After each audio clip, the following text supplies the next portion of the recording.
Hey everybody, it's Nick here and welcome back to the channel. And as you'll notice, I'm not in the studio. I'm actually at my normal working desk because I'm going to take you through a video of how did we make just one day the video. It's been asked of us, did we use AI? And yes, we did. We did use various elements of AI. But it's not as easy as that. It's not just a case of going onto a prompt in GPT and going, hey, create me a 4-minute video and this is how it is. It just doesn't work that way. AI is a whole load of different tools that I'm going to take you through. I'm going to take you through my workflow, how we got to make the video, and just some of the sort of different tips and tricks of thinking it through. Let's get out of the way first. AI, is it ethical? Well, the genie's out of the bottle. AI is well and truly everywhere. It's been used in schools, it's used at work, it's used in business and in social and government. It's everywhere. Is it taking jobs? Jobs are evolving. Jobs are changing as a result of AI. And I think anyone that sort of says, oh, it's taking my job, we just need to evolve, and whether that's right or wrong is not for this video, but it's out, and so we've used AI as a tool to create our video, and why not? The tool is there, it's available. Yes, it costs a little bit of money, but the money that we spent creating it was nothing in comparison to actually asking a professional animator to create a 4-minute video for us. That would have been thousands of pounds, and it didn't cost us thousands to create. So I thought I'd share with you my process of how I got about doing it, and I've got a slide all set and ready to take us through, and then I've got a couple of sort of different sort of processes to show you. So the first things first is how do we do it? Well, first thing is we wanted a clear visual idea, and that clear visual idea was we wanted a 3D video cartoon of a day out. And Wendy takes lots and lots of photos when she's out and about. She likes to capture her moments and her memories. And she happened to have a lovely day out in Folkestone with Jensen, her grandson, and took lots of photographs. So we had somewhat of an idea of taking Wendy's photographs and the day that she spent, and then making some sort of visualization from it. So first thing is we had a clear visual idea. We knew it had to be a cartoon. We didn't want to use real images of Jensen or Wendy or whatever, so it needed to be a cartoon. So we tried various different cartoon ideas, literally from Scooby-Doo to Pixar to multiple different sort of, some of them copyrighted, some not. 3D cartoon animation is fairly now open play. We wanted to avoid Studio Ghibli and all those others because we didn't want to be sued. So we've sort of chosen for the sort of 3D imaging, which is what we've gone for, but we tried various different concepts. The next one is the storyboard and the pictures, and what we had was a well-documented day of Wendy going out into Folkestone with Jensen and taking lots of different photographs, as any grandmother would do, as her grandson was doing various different things. So I had a very clear sort of idea of how the day went, and the images that she provided me were then images enough to create the storyboard. So from there we were able to piece together sort of a 4-minute video, which is around 30 different ideas. So when you're looking at the storyboard, and certainly from my research looking at the storyboard, I needed to think about how do I create an AI video, how long is that? And then how many videos do I need to finish the entire song? And so with some maths, we worked out that is around sort of 30 images, give or take, would be enough to create the story. So pictures and storyboard. Then the next thing we need to do is convert those pictures. So we've got a perfectly good image of Jensen and of Wendy and whatever. Now we need to create them into a consistent character. So that uses the first GPT model, which I'm going to show you.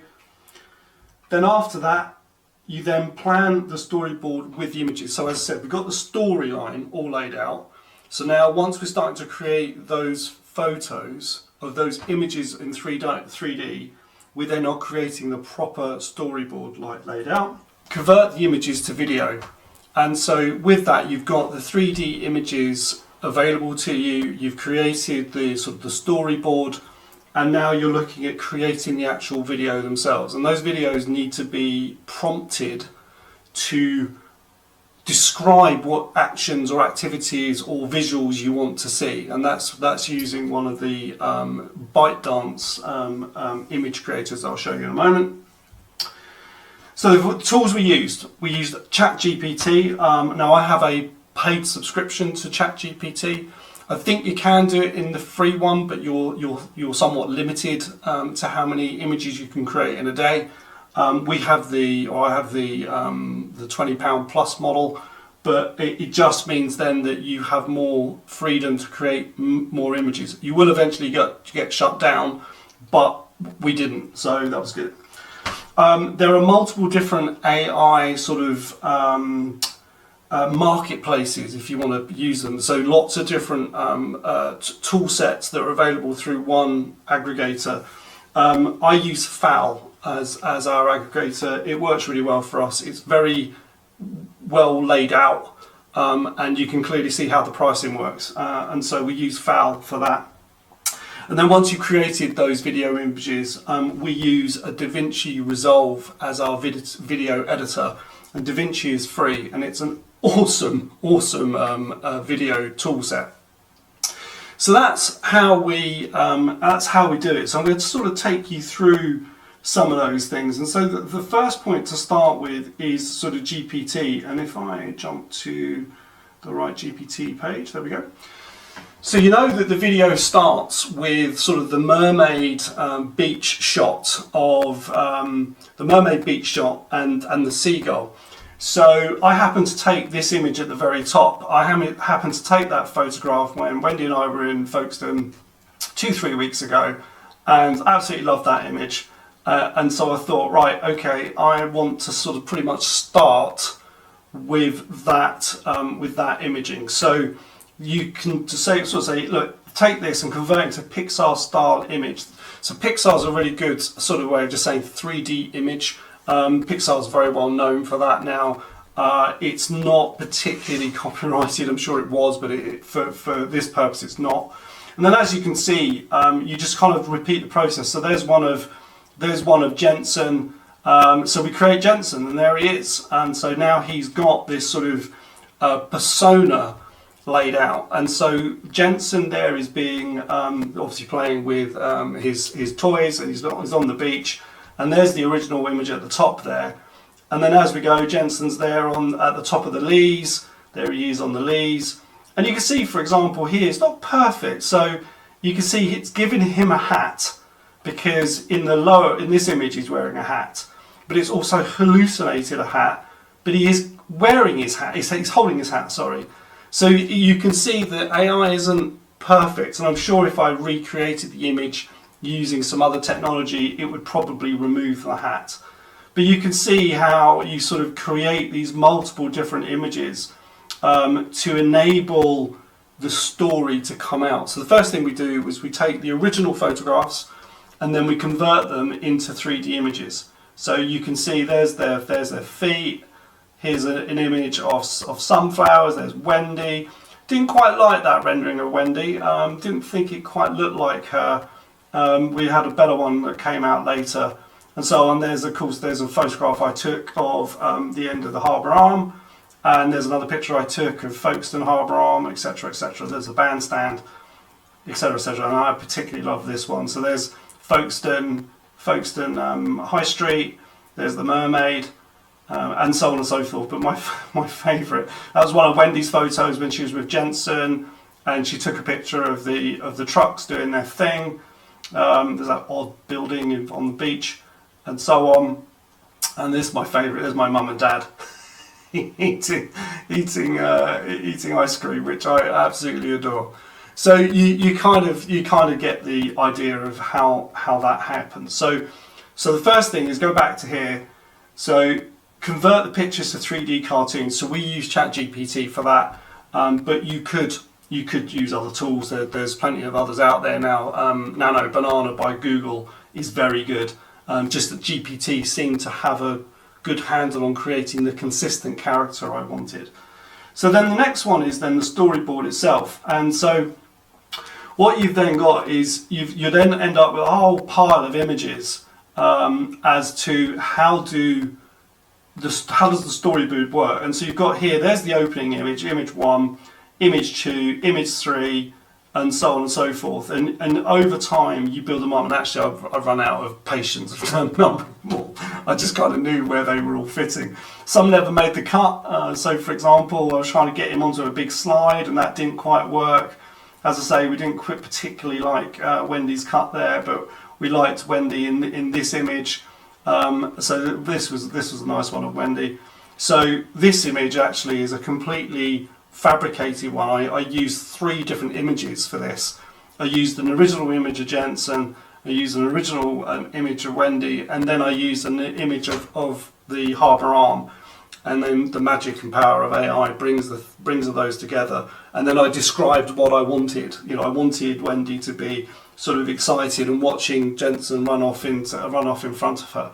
So you can kind of get the expressions needed. So over time, you sort of create then the storyboard of how it works. And this image is particularly good because it's a very clear image of Jensen on a white background.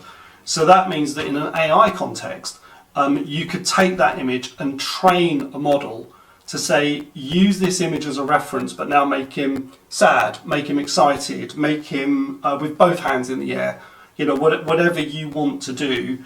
But having very clear and well-trained images is absolutely essential. So, plan storyboard with images, then convert images to video, mix of 6 to 12 seconds of video. So, as you watch the video that we created, we've used various different cutscenes to sort of be spliced together. And we used a product called FAL to do this. And so again, if I go to ByteDance. So the way this works is that you have reference images and create them. So for example, here's Jensen. So Jensen, the boy in the second image, is the recording studio speaking into the microphone, 3D cartoon, Pixar style.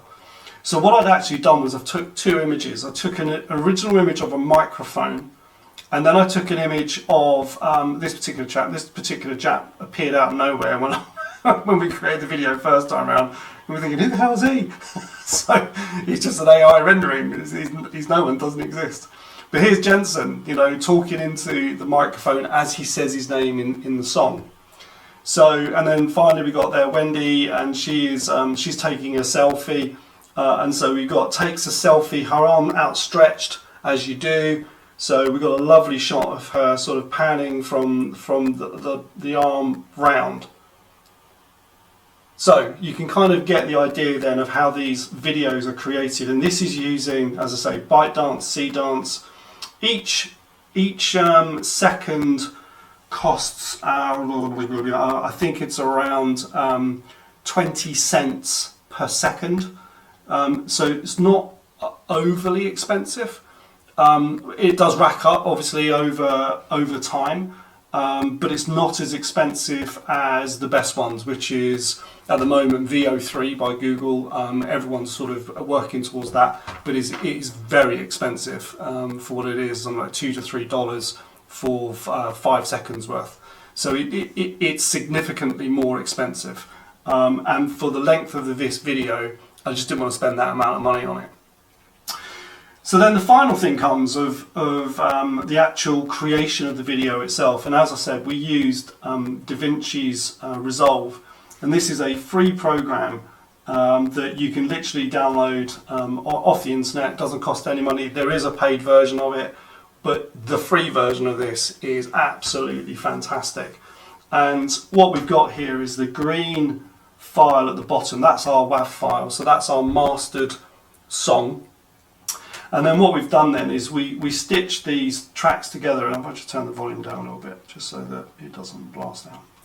So what we've got here is that as we start the song off, you can see how the sun was there's my seagull image, and I know that when you pretty much started her walking top of the leaves and then went down to the beach, so she's there. Now, of course, the beauty of editing is that you don't necessarily need to work out where the geography is. We know that those paintings parts a little bit further away from that strange thing, and then those big trucks somewhere else, and so on and so forth. But you now see that you have to have that creative storyboard in order for you to then look at. Now this is a funny one. So it popped into my mind that I really needed to have some of the other family around, because Just One Day is all about family and spending time with loved ones. And this is a particularly lovely image. This is a photograph I took of Wendy's son Oliver and Amy, his girlfriend, fiance, and they were walking along the beach. Now this is actually a beach in Anglesey, so we rendered that image because I just wanted to see it. And then further along the line, we then came up with my mum and dad. So there's mum and dad, and they're doing it. And then this is Francesca and I, and we're in Hythe. And then Jensen, of course, eats a very big cake. That's in Steep Street. Wendy took him to Steep Street, and he did eat. It wasn't a multicoloured cake; it was a velvet cake, and it was enormous.